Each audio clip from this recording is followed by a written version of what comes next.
El oso frontino es de tamaño intermedio, midiendo el macho adulto entre 1,5 y 2 metros de largo y la hembra 2/3 del tamaño del macho.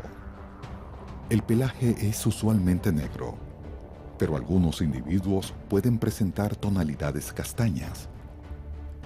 Una característica sobresaliente en estos osos es la presencia de marcas de coloración blanca o amarillenta en el hocico, alrededor de los ojos, en el cuello y en el pecho.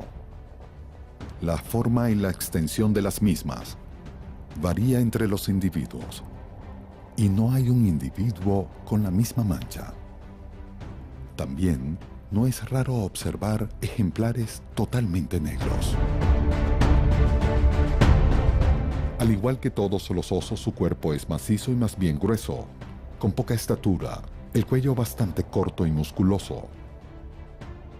Las patas, que son anchas y relativamente cortas por su tamaño, tienen cada una 5 dedos provistos de fuertes garras no retráctiles, curvadas, aplastadas lateralmente y aguzadas. La cola del oso frontino es rudimentaria y está escondida en el pelaje de la grupa.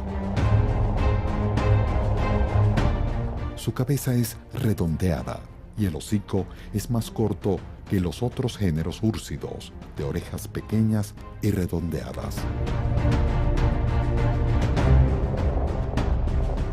La situación del oso andino es preocupante, puesto que como resultado de la reducción y fragmentación de los remanentes silvestres por la expansión de las actividades humanas y el cambio del uso de la tierra en la región de los Andes, sobre todo en los valles interandinos, las poblaciones del oso andino se encuentran distribuidas en parches de hábitat aislados, muchos de los cuales no tienen un tamaño adecuado como para mantener poblaciones viables de esta especie a largo plazo.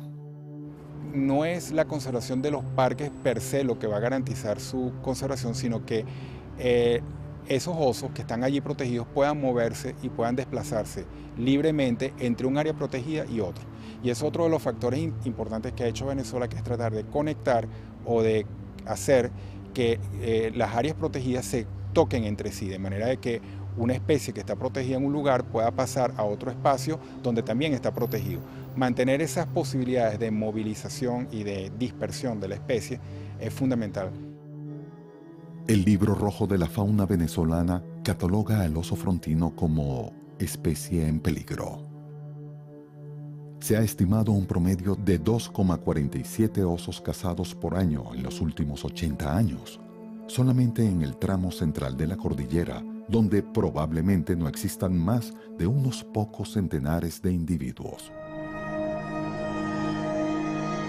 El hábitat del oso frontino está confinado a los espacios naturales que han escapado a la actividad agropecuaria humana. Una amenaza a corto plazo más concreta que la pérdida directa de hábitat lo constituye la fragmentación y el consecuente aislamiento de sectores boscosos. Las especies se extinguen o ven reducidas sus poblaciones por varias razones, las cuales pueden ser naturales, tales como envejecimiento, enfermedades, parasitismo o competencias con otras especies. La principal causa de la posible disminución de la población de osos en Venezuela radica en la cacería furtiva. La cacería tiene, digamos, como dos principales motivadores. El primero es que la especie entra en conflicto con las poblaciones humanas porque se consume algunos cultivos, por ejemplo el maíz, y también depreda algunas especies de ganado que se crían en las zonas de los páramos, ¿no?, venezolanos. Y por otro lado hay un tema de cacería deportiva ilegal que se hace en el país y se ha hecho por muchos años, que ha reducido de forma importante las poblaciones de oso andino en Venezuela. El oso frontino, conocido científicamente como Tremarctos ornatus, también es conocido como oso andino u oso sudamericano, ucumari y yucumari, es la única especie de mamífero carnívoro de la familia Ursidae que habita en Sudamérica.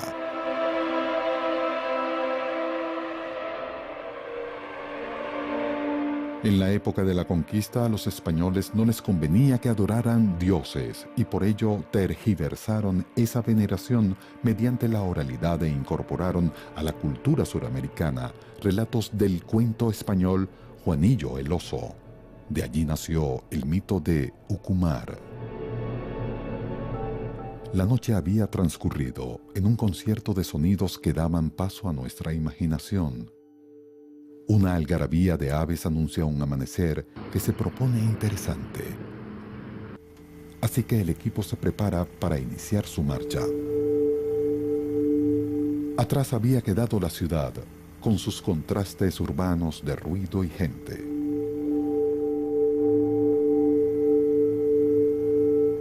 Un largo viaje nos llevaría a las montañas de la cordillera de los Andes.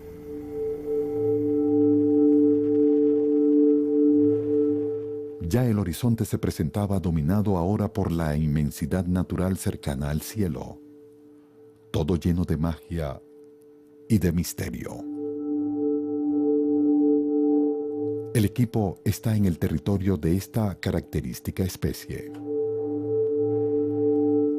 Una de las criaturas más fascinantes, enigmáticas y amenazadas, en peligro de extinción. Ávidos de información sobre el oso andino y sus interacciones con la gente, se aproxima una reivindicación e interés por su conservación a largo plazo. Con un ideal humanista, se muestra un trabajo impecable donde se recoge el ansia de superación humana en todos los frentes a través de exploraciones, aventuras y descubrimientos científicos. En nuestro caso, vamos tras la huella del único oso que existe en Sudamérica. En 1990, había en Sudamérica más de 18.000 ejemplares. En Ecuador, donde aún existen 28.810 kilómetros cuadrados de hábitat en buen estado, habitan 2.018 osos, 11% de la población total, y ningún grupo tiene más de 250 individuos adultos. El avance urbano, la agricultura y la ganadería fragmentan y aíslan sus ecosistemas, poniendo en peligro su viabilidad.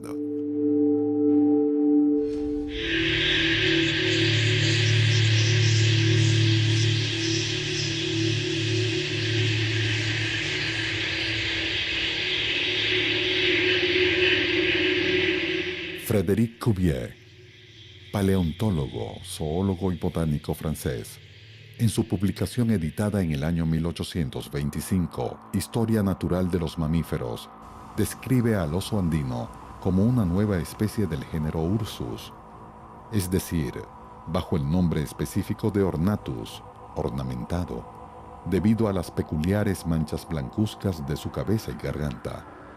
Cuvier también es mencionado por Charles Darwin en el 7º capítulo del libro El origen de las especies, de haber trabajado en el comportamiento de los animales y el instinto, en especial la distinción entre el hábito y el instinto. Cuvier dirigió a partir de 1816 el Diccionario de las Ciencias Naturales. Se estima que hay menos de 2.000 ejemplares de esta especie de osos en estado salvaje. La destrucción y fragmentación de su hábitat debido al crecimiento agrícola es la causa principal de su declinación. La cacería furtiva y las leyendas que existen en torno a la especie también contribuyen a su extinción. En estos días, en Sudamérica solo sobrevive una especie de oso andino. Y como se sabe, es una particular especie que habita en las 3 cadenas montañosas de los Andes, desde la Sierra Nevada en Mérida, Venezuela, hasta la frontera sur de Bolivia, pasando por supuesto por las cadenas andinas de Colombia, Ecuador, Perú y Argentina. Esta serie es un gran acercamiento al oso frontino, tomando en cuenta los factores etnozoológicos para conocer cuál es la visión del hombre frente al oso. Un conocimiento que ayudará a tomar las medidas serias del caso para mitigar los impactos negativos en la conservación de la especie. El problema de extinción de especies es alarmante, ya que diariamente el índice de animales extintos o en peligro de extinción va en franco aumento. Se ha calculado un periodo de tiempo de 6 a 8 meses de seguimiento para avistar a un oso en libertad. Son sumamente esquivos. Detectan a través del olfato la presencia humana a largas distancias y proceden a esconderse en lo más profundo del bosque. Proteger al oso frontino tiene ventajas para todo su ecosistema, porque le proporciona una buena calidad de vida al animal más grande del bosque suramericano. Por ende, implica proporcionárselo a todos los demás habitantes. Según los conservacionistas, la depredación de la fauna ha crecido vertiginosamente. Se estima actualmente que una especie desaparece cada 15 minutos. En esta cadena natural, cada especie necesita de otra para sobrevivir. La acelerada destrucción del hábitat es pretexto de un desarrollo sin parámetros de sustentabilidad. Condena a la extinción a una biodiversidad en cuyas potencialidades se basa la vida del futuro. Para todas las especies naturales, vegetales y animales, vivir constituye un peligro cotidiano, ya que deben cuidarse de sus congéneres, especialmente del más poderoso depredador que existe sobre la tierra, el hombre.